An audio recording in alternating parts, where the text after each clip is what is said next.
Magandang buhay mga kawaw. Nandito po tayo sa Tamaraw Falls. Ayan o, taas o. Ang ganda. Ayan. Yung close up niya. Ganda o.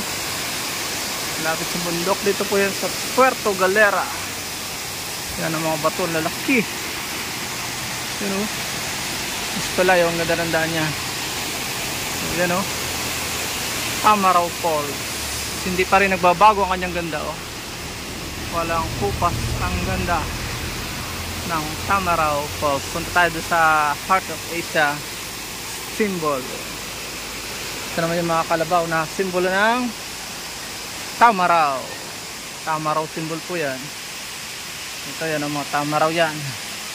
Maliliit ang sungay pero sementado po yan. Hindi yan ang tunay na Tamaraw. Maliliit ang Tamaraw at nasa bundok yan oh. Ang ganda, punta tayo sa symbol niya. Ito po yung falls, tinanggalan ng tubig oh. Pool po yan, madumi kasi ang tubig. Pag naulan, madumi po ang tubig. Pero pag hindi, ay mariling yan. May mga nagme-maintain po diyan, may naniningil lang entrance you know? Ang ganda oh. Madumi nga lang ngayon kaya hindi pwedeng maligo. Pinupuno po nila yan ng tubig. Ang ganda ng gilid oh. Punong-puno ng mga gubat. Ang ganda. Ito naman yung kanyang ano, landmark. Ang ganda.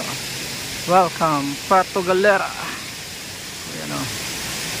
The Heart of Asia. Marami mga turista pong napunta rito tuwing summer, pero ngayon meron din kahit medyo tag-ulan na.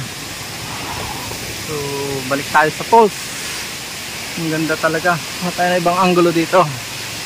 Ang ganda dito oh. Nag-training po kami dito mga kawaw.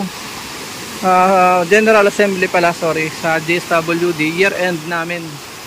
Ang ganda. Kaya kami narito. Kaya yan, sinamantala natin mga pag-video. Ang ganda oh. Madumi lang oh. Medyo labok. Kaya siya ano. Ang ganda oh. Bawal pumunta doon. Pero merong makukulit. Okay, picture doon na there is close doon. Ganda. Wala po, babay muna. Pinasyal ko lang po kayo sa amin, sa Mindoro, sa Tamaraw po. Bye bye and